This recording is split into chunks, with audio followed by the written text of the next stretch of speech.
বিশ্ব রাজনীতিতে অন্যতম প্রভাবশালী নেতাদের একজন ইব্রাহিম রাইসি। ইরানের সর্বোচ্চ ধর্মীয় নেতা আয়াতুল্লাহ আল খামেনির ঘনিষ্ঠজন হিসেবেও পরিচিত তিনি। প্রেসিডেন্ট হওয়ার আগে দেশটির প্রধান বিচারপতি হিসেবে দায়িত্ব পালন করেন তিনি। রাইসির শাসনামলে দেশটিতে হয়েছে অনেক আন্দোলন। হিজাব ইস্যু থেকে শুরু করে মধ্যপ্রাচ্য, লেবানন, ইসরায়েল ইস্যুতেও ভূমিকা ছিল তার।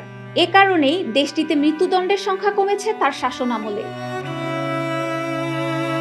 রবিবার আজারবাইজান সীমান্তবর্তী এলাকায় জলাধার প্রকল্প উদ্বোধন শেষে ফেরার পথে হেলিকপ্টার বিধ্বস্ত হয়ে পররাষ্ট্রমন্ত্রী হুসেইন আমির আবদুল্লাহিয়ান সহ 9 জ্যেষ্ঠ কর্মকর্তার সবাই নিহত হয়েছেন।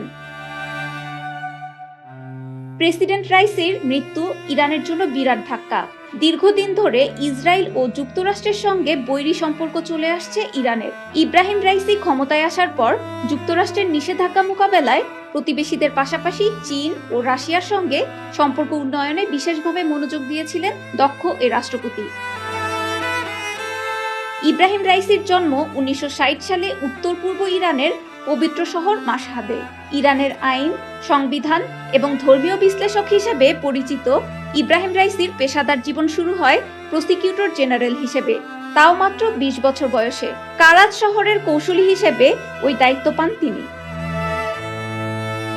1989 সাল থেকে 1994 সাল পর্যন্ত রাইসি তেহরানের প্রসিকিউটর জেনারেলের দায়িত্ব পালন করেন।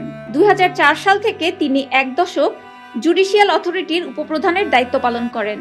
2019 সালে তাকে বিচার বিভাগের প্রধান নিযুক্ত করেন দেশটির সর্বোচ্চ ধর্মীয় নেতা আয়াতুল্লাহ খামেনি। মূলত তখন থেকেই ইরানের গার্ডিয়ান কাউন্সিল এবং সর্বোচ্চ ধর্মীয় নেতার ঘনিষ্ঠজন হিসেবে পরিচিতি পান রাইসি। পরবর্তীতে 88 সদস্যের বিশেষজ্ঞ সভার ডেপুটি চেয়ারম্যান নির্বাচিত হন। সর্বোচ্চ ধর্মীয় নেতা নির্বাচন সহ বেশ কিছু গুরুত্বপূর্ণ দায়িত্ব পালন করে এই সভা। 2021 সালে দ্বিতীয় দফা নির্বাচন করে ইরানের 8ম প্রেসিডেন্ট নির্বাচিত হন ইব্রাহিম রাইসি। নিজেকে দুর্নীতি, অদক্ষতা ও অভিজাতদের ঘোর বিরোধী হিসেবে প্রকাশ করা রাইসি রাজনৈতিক দিক থেকে শিয়া ইসলাম কট্টরপন্থার সমর্থক।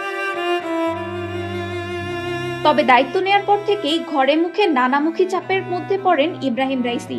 নতুন করে একের পর এক নিষেধাজ্ঞা আসতে থাকে যুক্তরাষ্ট্র সহ পশ্চিমা দেশগুলোর পক্ষ থেকে। ফলে চরম অর্থনৈতিক সংকটের মুখে দেশটিতে বিক্ষোভ হয় দফায় দফায়। 2022 সালে ইরানি তরুণী মাহসা আমিনির মৃত্যুকে কেন্দ্র করে পোশাকের স্বাধীনতা ইস্যুতে দেশ জুড়ে বিক্ষোভ হয়, যাতে প্রাণ যায় 550-র বেশি মানুষের। এই ঘটনায় সবচেয়ে বেশি চাপের মুখে পড়েন রাইসি, যদিও পরে পরিস্থিতি অনেকটাই নিয়ন্ত্রণে আনেন তিনি। 7 অক্টোবর ইসরায়েলি ভূখণ্ডে হামলার পেছনে রাইসি প্রশাসনের ভূমিকাকেই দায়ী করে আসছে তেল আবিব। ইরান ইসরায়েল ক্ষেপণাস্ত্র হামলাকে কেন্দ্র করে যুদ্ধ পরিস্থিতিও কৌশলী হাতে সামলেছেন রাইসি। ইরান ইসরায়েল ক্ষেপণাস্ত্র হামলাকে কেন্দ্র করে যুদ্ধ পরিস্থিতিও কৌশলী হাতে সামলেছেন রাইসি। ইফাত হুমা, নিউজ নাও 24।